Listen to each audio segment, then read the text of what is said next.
The moment my father stood up in court and told the jury I had been stealing money from my dead mother, the air left my lungs. His voice was calm, convincing, like he had practiced the lie 100 times. 12 strangers stared at me like I was a thief, like I had betrayed the woman who raised me. My own father looked at me with cold satisfaction, completely unaware that the judge sitting above us already knew the truth about him. Before we begin, if you love emotional revenge stories where the truth finally destroys the people who tried to bury it, make sure you subscribe to the channel and turn on notifications so you never miss a story like this. My name is Amara. I'm 32 years old. And until that day in court, I truly believed my father loved me. Growing up, my mother was the warm one. She laughed loudly, hugged too tight, and believed every problem in the world could be fixed with patience and honesty. My father was different. Quiet. Calculated. He ran a small financial consulting business and always carried himself like the smartest man in the room. But when Mom got sick, everything changed. Cancer doesn't just destroy the body. It quietly tears families apart. For 2 years, I became my mother's caretaker. I moved back into my childhood home, drove her to chemo appointments, cooked meals she barely touched, and held her hand through nights when the pain made her cry so hard she couldn't breathe. My father? He was too busy. Too busy with work. Too busy with clients. Too busy with anything that kept him away from the hospital room where his wife was slowly dying. I tried not to judge him. People handle grief differently, I told myself. But the night my mother passed away, something in our house shifted. 3 weeks after the funeral, my father called me into his office. Stacks of documents covered the desk. Legal papers. Bank statements. My mother's will. He didn't offer me a seat. Instead, he slid a folder toward me. "I'm filing a report," he said calmly, "about the missing money from your mother's medical account." At first I thought I misunderstood him. What missing money? His eyes didn't soften. Not even a little. $40,000, he said. Withdrawn over the last 6 months. The transactions trace back to someone in this house. My stomach dropped. "You think I took it?" "I know you did." Those 4 words shattered something inside me. I stared at him, waiting for the punchline, waiting for the moment he'd sigh and admit he was stressed and speaking nonsense. But he didn't. Instead, he calmly explained how he'd already contacted a lawyer, how the bank records looked suspicious, how it would be easier for everyone if I admitted what I'd done. I remember laughing. Not because it was funny, because the accusation was so insane my brain refused to process it. "I spent 2 years taking care of Mom," I said, my voice shaking, "while you barely showed up." His expression hardened. "And yet somehow," he replied, "the money disappeared while you were the one managing her care." That was the moment I realized something horrifying. He had already decided I was guilty. The investigation moved faster than I expected. Within a month, I was being questioned. Lawyers, bank statements, medical expenses. Every sacrifice I made for my mother was suddenly twisted into suspicion. Friends stopped calling. Relatives avoided me. And the worst part? My father acted like the grieving victim of a daughter who had betrayed him. The case eventually went to court. I remember walking into that courtroom feeling like I was walking into my own funeral. My father sat confidently at the plaintiff's table. When it was his turn to testify, he didn't hesitate. He told the jury I had access to every account, that I handled my mother's payments, that he trusted me completely until he discovered the missing money. Then he looked directly at me and said the words that nearly broke me.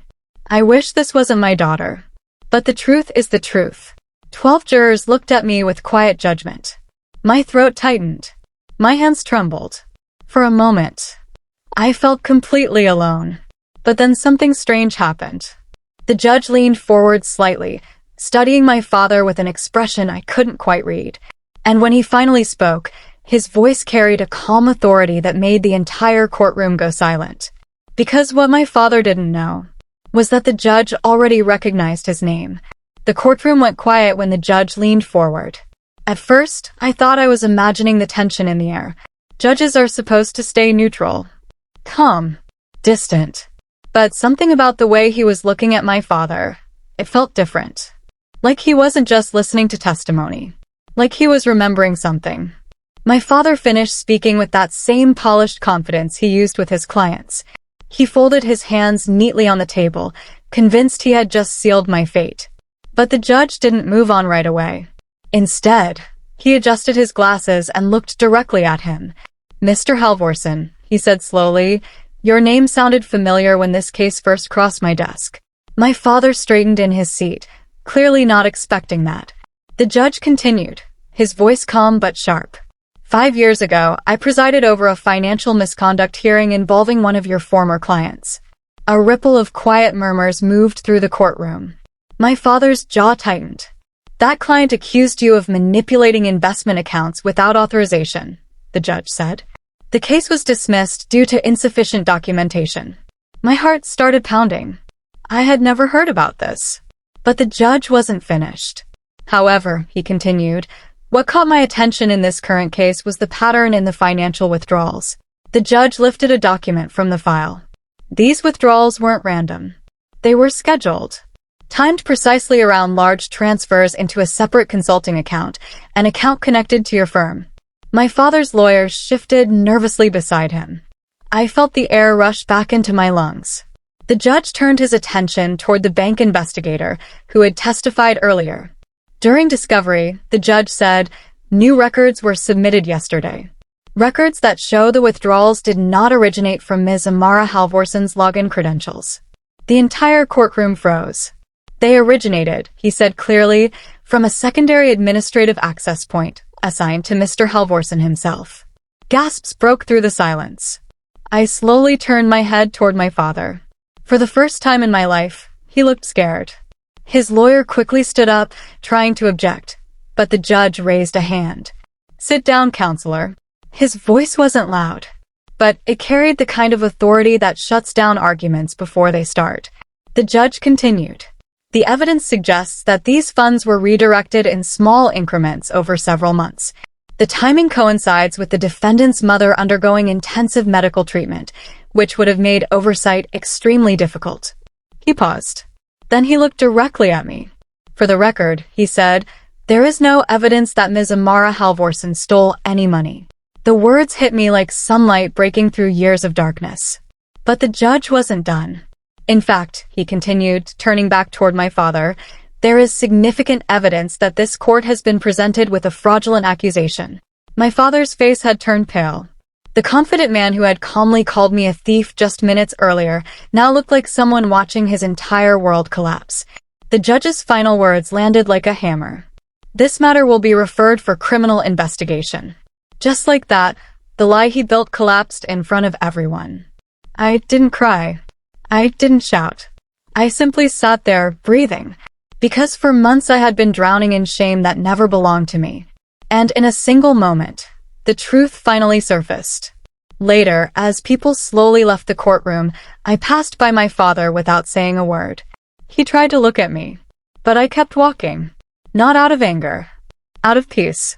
Because the man who tried to destroy me had already destroyed himself. And the woman he accused of betrayal? She walked out of that courtroom free. If you enjoy powerful revenge stories where the truth finally wins, make sure to subscribe to the channel and turn on notifications for more unforgettable stories just like this.